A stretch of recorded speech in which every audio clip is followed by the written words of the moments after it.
ಭಕ್ತರಿಗೆ ಎಲ್ಲರಿಗೂ ಸಹ ಅನ್ನ ಸಂತರ್ಪಣೆ ಕಾರ್ಯಕ್ರಮ ಕೂಡ ಇದೆ. ನಿಮ್ಮ ಧರ್ಮೀಯರು ಮಾತ್ರ ಅಲ್ಲ, ಎಲ್ಲ ಸಾರ್ವಜನಿಕರಿಗೆ ಎಲ್ಲರಿಗೂ ಅವಕಾಶ ಇದೆ. ಎಲ್ಲರಿಗೂ ಅವಕಾಶ ಇದೆ.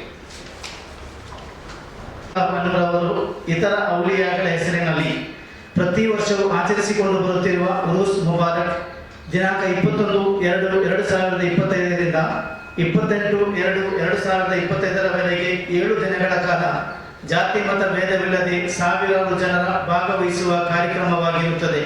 ದಿನಾಂಕ 24-2-2025ರಂದು ಬೆಂಗಳೂರಿನಾದ್ಯಂತ ಎಲ್ಲ ಊರುಗಳಲ್ಲಿ ತಮ್ಮ ಪತ್ರಿಕೆಯಲ್ಲಿ, ಮೀಡಿಯಾದಲ್ಲಿ, ಮಾಧ್ಯಮಗಳಲ್ಲಿ ಪ್ರಚಾರಪಡಿಸುವ ಸಲುವಾಗಿ ಈ ಒಂದು ಕಾರ್ಯಕ್ರಮವನ್ನು ನಾವು ಹಮ್ಮಿಕೊಂಡಿರುತ್ತೇವೆ. ಸುಮಾರು ಅಂದಾಜು ಒಂದು 20,000ಕ್ಕಿಂತ ಮೇಲೆ ಜನ ಸೇರ್ತಾರೆ ಸರ್. ಅದಕ್ಕಿಂತ ಜಾಸ್ತಿ ಜನ ಬರ್ತಾರೆ ಅಂದಾಜು ಸುಮಾರು. ಈ ಒಂದು ಕಾರ್ಯಕ್ರಮಕ್ಕೆ ವಿವಿಧ ರಾಜ್ಯ, ನಮ್ಮ ಕರ್ನಾಟಕ ಹಾಗೂ ಹೊರ ರಾಜ್ಯಗಳಿಂದ ಹಲವಾರು ಸೈಯದ್ರುಗಳು, ಉಲಮಾಗಳು, ರಾಜಕೀಯ ನೇತಾರರು ಕೂಡ ಭಾಗವಹಿಸುತ್ತಾರೆ. ಮುಖ್ಯಮಂತ್ರಿಗಳು ಕೂಡ ಭಾಗವಹಿಸುವ ನಿರೀಕ್ಷೆಯಲ್ಲಿ ನಾವಿದ್ದೇವೆ. ದರ್ಗಾ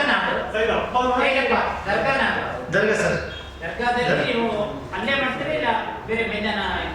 ಅಲ್ಲ ಸರ್, ದರ್ಗಾ ಪರಿಸರದಲ್ಲಿ, ಮೈದಾನದಲ್ಲಿ ಅಲ್ಲೇ ಇದೆ. ಸುಮಾರು 400 ವರ್ಷದ ಮೇಲಿದೆ ಸರ್. ನಡೀತಾ ಇದೆ. ನಮ್ಮ ಕೊಡಗಿನ ಸಂಪ್ರದಾಯದಂತೆ ಅಲ್ಲಿ ಕಾರ್ಯಕ್ರಮವನ್ನು ನಡೆಸ್ಕೊಂಡು ಬರ್ತಾ ಇದ್ದೀವಿ. ಈ ಪವಾಡ ಪುರುಷರು ಈಜಿಪ್ತಿನಿಂದ ಬಂದು ಕೊಡಗಿನ ವಿರಾಜಪೇಟೆ ತಾಲೂಕಿನ ಪುತ್ತನಾಡಲ್ಲಿ ಮತ್ತೆ ಭಾಗಮಂಡ ಸಮೀಪ ತಾವೂರಲ್ಲಿ ಬಂದು ಮತ್ತೆ ಎಮ್ಮಮಾಡಿಗೆ ಬಂದು ನೆಲೆಸಿದರು. ಅಲ್ಲಿ ವಾಸವಾಗಿತ್ತು. ಅಲ್ಲಿ ಬಂದಾಗ ಅವರ ಕೊನೆ ಟೈಮಲ್ಲಿ ಅವರು ಬಂದು ಮಲಗಿದ್ದು ಬಂಡೆಕಲ್ಲಿದೆ. ಆ ಬಂಡೆಕಲ್ಲಲ್ಲಿ ಅವರು ಮಲಗಿರುವಾಗ ಅಲ್ಲಿ ಇರುವ ಪಕ್ಕದಲ್ಲಿರುವ ಮನೆಯವರ ಹಸು ಬಂದು ಅವರು ಸ್ವಇಚ್ಛೆಯಿಂದ ಕೆಳಗಿರುವ ನೀರಿನಿಂದ ಅದರ ಕೆಚ್ಚಲನ್ನು ತೊಳೆದು ಅವರ ಬಾಯಿಗೆ ಹಾರುಣಿಸಿದ ಚರಿತ್ರೆ ಕೂಡ ಇದೆ.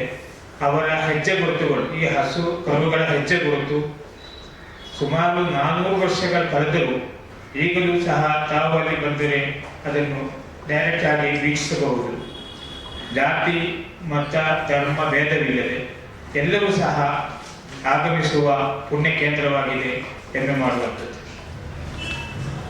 400 ವರ್ಷಗಳ ಹಿಂದೆ ಚಿರಶಾಂತಿ ಪಡೆಯುತ್ತಿರುವಂತಹ ಹಜರತ್ ಸೂಫಿ ಶಹೀದ್ ರಲಿಯಲ್ಲಾಹು ಅನ್ಹು ಹಾಗೂ ಸೈಯದ್ ಹಸನ್ ಸಕಾಫಲ್ ಅಲ್ರಮಿ ರಲಿಯಲ್ಲಾಹು ಅನ್ಹುರವರ ಉರುಸ್ ಮುಬಾರಕ್ ಪ್ರತಿ ವರ್ಷವೂ ನಡೆಸಿಕೊಂಡು ಬರುತ್ತಿದ್ದು, ಈ ವರ್ಷವೂ ಇದೇ ಬರುವ ಫೆಬ್ರವರಿ 21-2-2025ರಿಂದ 28-2-2025ರವರೆಗೆ ಅತಿ ವಿಜೃಂಭಣೆಯಿಂದ ನಡೆಸಿಕೊಂಡು ಬರುತ್ತಿದ್ದು, ಈ ಉರುಸಿನ ಅಂಗವಾಗಿ ತಾರೀಕು 24-2-2025 ಸೋಮವಾರದಂದು 4 ಗಂಟೆಯಿಂದ ಅಲ್ಲಿಗೆ ಬರುವಂಥ ಎಲ್ಲ ಭಕ್ತಾಭಿಮಾನಿಗಳಿಗೆ ಅನ್ನ ಸಂತರ್ಪಣೆ ಕಾರ್ಯಕ್ರಮವೂ ಕೂಡ ನಡೆಸಲು ತೀರ್ಮಾನಿಸಲಾಗಿದೆ.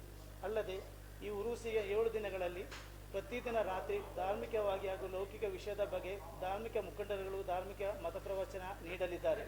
ಅಲ್ಲದೆ ಉರುಸಿನ ಸೌಹಾರ್ದ ಸಮ್ಮೇಳನವು 24ನೇ ತಾರೀಕು ಸೋಮವಾರ ನಡೆಯಲಿದ್ದು, ರಾಜ್ಯದ ಹಾಗೂ ಹೊರ ರಾಜ್ಯಗಳಿಂದ ಹಲವಾರು ಗಣ್ಯ ವ್ಯಕ್ತಿಗಳು, ಉಲಮಾಗಳು, ಸೈಯದ್ರುಗಳು, ಬಹುಶಃ ನಮ್ಮ ಬಹುಶಃ ಗುರುಮಗಳಲ್ಲಿ ಸೈಯದ್ ಕುಂಬೋಳ್ ತಂಗಳ್, ಜಿಫ್ರಿ ಮುತ್ತುಕೋಯ ತಂಗಳ್, ಅದೇ ರೀತಿ ಬಾಯಾರ್ ತಂಗಳ್ರವರುಗಳು, ಅದೇ ರೀತಿ ಹಕೀಮ್ ಹಜೇರಿ, ಶಾಫಿ ಸೈದಿ ಬೆಂಗಳೂರು, ಅದೇ ರೀತಿ ನಮ್ಮ ಈಗಾಗಲೇ ನಮ್ಮ ರಾಜಕೀಯ ನೇತರಾಗಿರುವಂಥ ಸನ್ಮಾನ್ಯ ಮುಖ್ಯಮಂತ್ರಿ ಅವರು ಕೂಡ ಬರುವ ನಿರೀಕ್ಷೆ ಇದ್ದೇವೆ.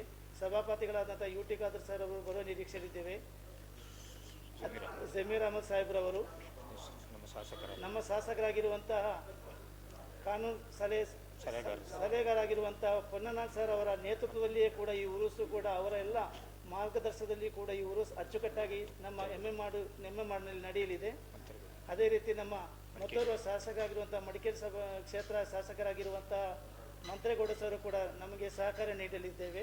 ಈ ಒಂದು ಪತ್ರಿಕಾಗೋಷ್ಠಿಯನ್ನು ಬೆಂಗಳೂರಿನಲ್ಲಿ ಕರೆಯಲು ಕಾರಣ, ಈಗಾಗಲೇ ನಮ್ಮ ಜಿಲ್ಲೆಯು ಕೇರಳದ ಪಕ್ಕದಲ್ಲಿರುವ ಕಾರಣ ಕೇರಳದಲ್ಲಿಯೂ ಕರ್ನಾಟಕದ ಮಂಗಳೂರು ದಕ್ಷಿಣ ಕನ್ನಡ ಜಿಲ್ಲೆಯಲ್ಲಿಯೂ ನಾವು ಪತ್ರಿಕಾಗೋಷ್ಠಿಯನ್ನು ಕರೆಯಲಾಗಿದ್ದು, ಬೆಂಗಳೂರಿನಲ್ಲಿಯೂ ಈಗಾಗಲೂ ಹಲವಾರು ಭಕ್ತಾದಿಗಳು ಬರುತ್ತಿದ್ದು, ಅವರಿಗೆ ಕೂಡ ಈ ಪ್ರಚಾರವನ್ನು ತಲುಪಿಸುವ ಪರವಾಗಿ ಬೆಂಗಳೂರಿನ ಪತ್ರಿಕಾಗೋಷ್ಠಿಯಲ್ಲಿ ಕರೆಸಲಾಗಿದ್ದು, ಈ ಒಂದು ಪತ್ರಿಕಾ ವೀಕ್ಷಣೆಯನ್ನು ವೀಕ್ಷಿಸುತ್ತಿರುವ ಸರ್ವ ಬಾಂಧವರು ಜಾತಿ ಮತ ಭೇದವಿಲ್ಲದೆ ಇದೇ ಬರುವ ಫೆಬ್ರವರಿ 21ರಿಂದ 28ರವರೆಗೆ ನಡೆಯುವ ಉರುಸ್ ಕಾರ್ಯಕ್ರಮಕ್ಕೆ ಬಂದು ಭಾಗವಹಿಸಿ ಕಾರ್ಯಕ್ರಮವನ್ನು ಯಶಸ್ವಿಗೊಳಿಸಿಕೊಡಬೇಕಾಗಿ ಈ ಮೂಲಕ ತಮ್ಮಲ್ಲಿ ತಾಜುಲ್ ಇಸ್ಲಾಂ ಜಮಾತಿನ ಪರವಾಗಿ ಆಡಳಿತ ಮಂಡಳಿ ಸದಸ್ಯರು, ಊರಿನ ಹಿರಿಯರು ವಿನಯಪೂರ್ವಕ ಕೇಳಿಕೊಳ್ಳುತ್ತಾ ಇದ್ದೇವೆ.